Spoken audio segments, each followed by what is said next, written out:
Hello everyone, welcome back to my another video of JEE advance 2025 के जो questions हैं उनकी एनालिसिस हो रही है। सो यहाँ पे फिर एक और क्वेश्चन मैं लेकर आया हूँ एंड ये पेपर 1 का क्वेश्चन नंबर 10 है। आओ कुछ डेटाज के बारे में बात करें, लाइक कि कितने नंबर ऑफ स्टूडेंट्स इस क्वेश्चन को देख के स्किप किए हैं। So that is like somewhere close to 38%। Attempt ही नहीं किया है भाई। And if I talk about कि कितने बच्चे जो है वो इसको गलत किए हैं, then it will come out as 59.5%। अब ये सवाल अगर आप गलत कर रहे हो एग्जाम में, देन डेफिनेटली इट्स सुसाइड। क्यों? बिकॉज इसके अंदर जो चीज़ें इन्वॉल्व हैं, अब आप सोचो, ये क्वेश्चन जो है वो गैसियस स्टेट का है। एंड गैसियस स्टेट में वेंडरवॉल इक्वेशन कितना इंपॉर्टेंट है, इनफैक्ट पूरा चैप्टर ही अगर आप बोलोगे, then majority of the content is from van der Waals equation only, जहाँ पे एग्जाम में सवाल ज़्यादा से ज़्यादा हिट करते हैं वो। उसके बाद से जो डेरिवेशन होता है to find P C, V C and T C, उस समय टीचर आपको बताता है कि डेरिवेशन कितना ज़्यादा इंपॉर्टेंट है। और ये क्वेश्चन देखो, इन्होंने जो हिट किया है ना, ये उसी डेफिनेशन से, सॉरी, डेरिवेशन से ही उठाया है उन्होंने। ठीक है, सो अगर आप डेरिवेशन मिस करोगे, देन डेफिनेटली आप जो है इस क्वेश्चन को रॉन्ग करोगे। और इनफैक्ट बोला जाता है कि आपको डेरिवेशन जो है वो याद रखना है एंड ऑल। अगर आप इस चीज़ को इग्नोर भी कर देते हो, ठीक है, कि चलो नहीं याद कर पाएंगे एंड ऑल, ये थोड़ा टफ हो जाएगा, then even by taking the normal vendor wall equation like p plus a bye we square into we minus B, of course ये v जो है वो यहाँ vm है। ठीक है, n की वैल्यू जो है वो 1 है। अब यहाँ पे सारी वैल्यूज दे रखी है, a की वैल्यू दे रखी है, b की वैल्यू दे रखी है। आपको क्या बोल रहा है? Coefficient of V M square. ठीक है, सो जब आप इसको यू नो एक्सप्लोर करोगे और आगे जाओगे, देन यू विल फाइंडिंग कि वी एम का कोफिशिएंट होगा, एक वी एम स्क्वायर का कोफिशिएंट होगा, एक वी एम क्यूब का भी होगा, राइट। सो उस केसेस के अंदर आपको यहाँ पे बस सिर्फ V M square by VM वाला ही लेना है। और यहाँ पे जब आप लिखोगे, देन राइट साइड में आर टी भी होगा गाइस। जब आप इसको सॉल्व करोगे, आप तमीज से जाओ ना, एग्जाम में सॉल्व करो। इसमें जो नंबर ऑफ स्टूडेंट्स इस चीज को सही किए हैं, if I have to bring that data in front of you, then it is only like 2.56% guys. तो इसमें थोड़ा सा पेशेंस आपको दिखाना था। एंड जब आप सॉल्व करोगे, देन यहाँ पे इक्वेशन को आप एडजस्ट करो। इक्वेशन को एडजस्ट करोगे, then you will be getting it out to be minus you know B P plus R T V M square minus A V M minus A B. ये बोला भी जाता है कि आपको याद रखना है। अगर आप नहीं कर सकते हो, देन आप मल्टीप्लाई तो कर सकते हो, पी इंटू वी एम, फिर P into B, of course minus का टर्म रहेगा वहाँ पे, फिर A V M square into V M, and then फिर A V M square minus B. ठीक है, और ये आर टी वाला टर्म आप लेफ्ट हैंड साइड में लेके चले जाना, तो राइट हैंड साइड में इधर जीरो हो जाएगा। अब यहाँ से आप देख पा रहे हैं कि वी एम स्क्वायर का कोफिशिएंट क्या है। It is nothing but minus of B P plus R T. And coefficient of V M क्या है? It is like minus of A. I think जब इक्वेशन आप सॉल्व करोगे, देन यहाँ पे माइनस नहीं आएगा, प्लस आएगा नहीं तो ओवरऑल आंसर ही प्लस हो जाएगा गाइस। सो ठीक है, तो यहाँ पे अगर आप लिखोगे like V M square by V M, of course coefficient, then it would be like minus B P plus R T by A. अब सारी वैल्यूज आपको दे रखी है guys.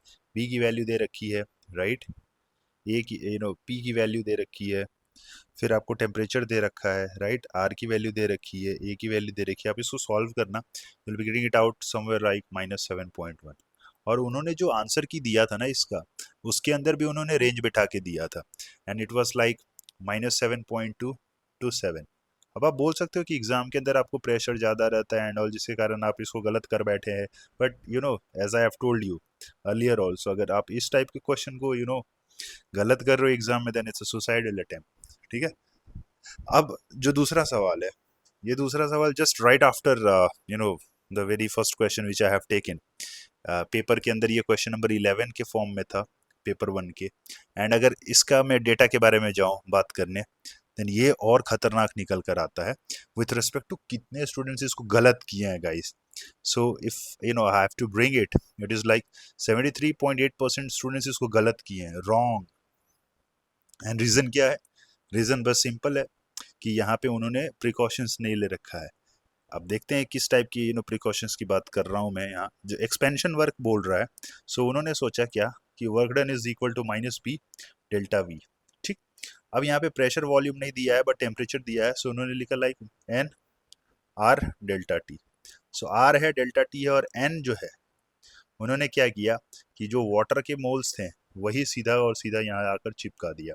So it is like 144/18, right, and I think ये 8 times आएगा, ठीक है। सो यहाँ पे इन्होंने सीधा स्ट्रेट चिपका दिया 8, एंड जब आप 8 चिपकाओगे देन डेफिनेटली आप इस कैटेगरी में रहोगे। वहीं पे जो नंबर ऑफ स्टूडेंट्स इस क्वेश्चन को सही किए हैं दैट इज लाइक 4% के आसपास, and which was in terms of number 7372, मतलब 7372 बच्चे इसको सही किए।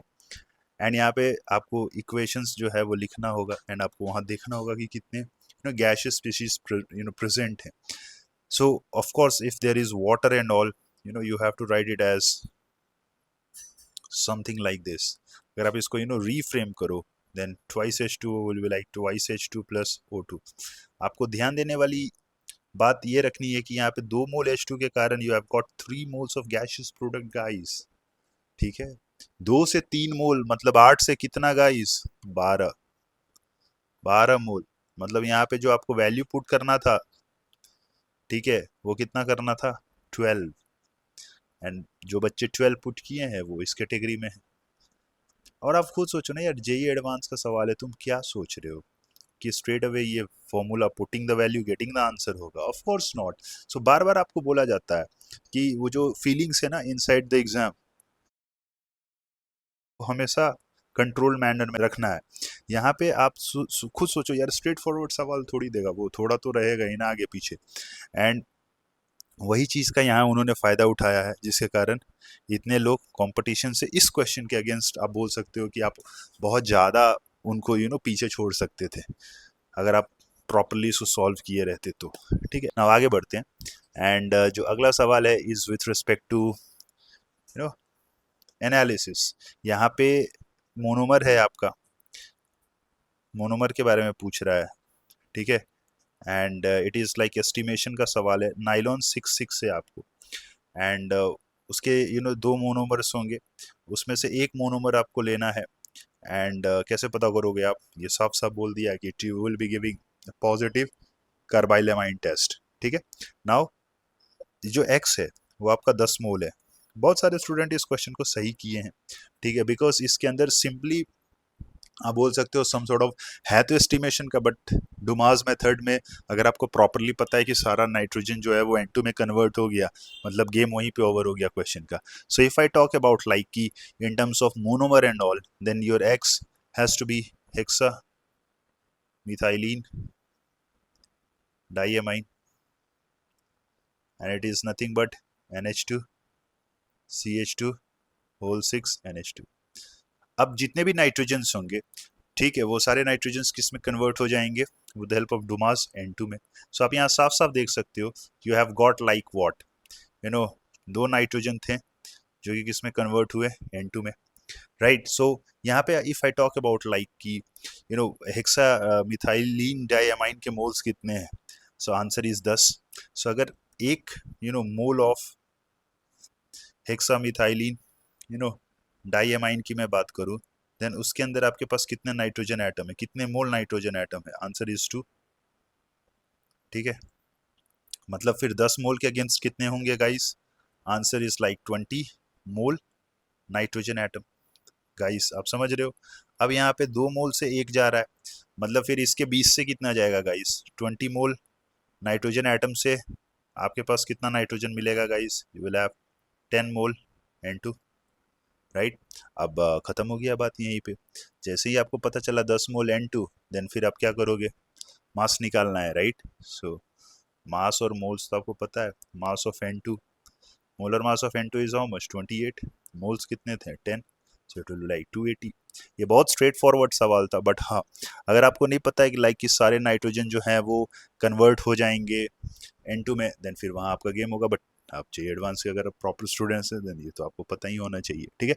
And in terms of data and all, it is like 12.05% students made this question to be like correct.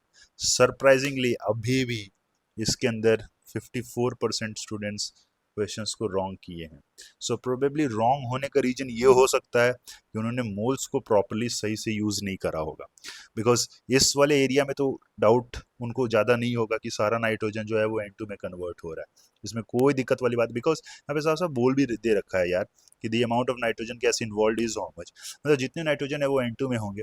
So probably उन्होंने मोल्स शायद properly नहीं ले रखा होगा, जिस कारण उनका रॉन्ग हो गया होगा। सो लास्ट के वीडियो में मैंने 2 सवाल लिए थे, अभी के वीडियो में 30 सवाल लिए। ये पांचों सवाल इंटीजर टाइप के थे and they were like one after another. So देख लो, ऐसा उतना रॉकेट साइंस नहीं है, बट हाँ अगर आप पेशेंस है आपके अंदर एंड जब आप प्रॉपरली लाइक जो भी एडवांस का डिमांड है, अगर आपकी तैयारी एकदम उसी के पैरेलल हुई है, देन डेफिनेटली एग्जाम के अंदर भी आपको क्या उसी टाइप का सवाल आएगा, just you just have to go and hit it, right. So thank you so much, मिलेंगे अगले वीडियो में विद सम डिफरेंट टॉपिक। ऐसे ही आप पढ़ाई करते रहिए। Take care, bye bye.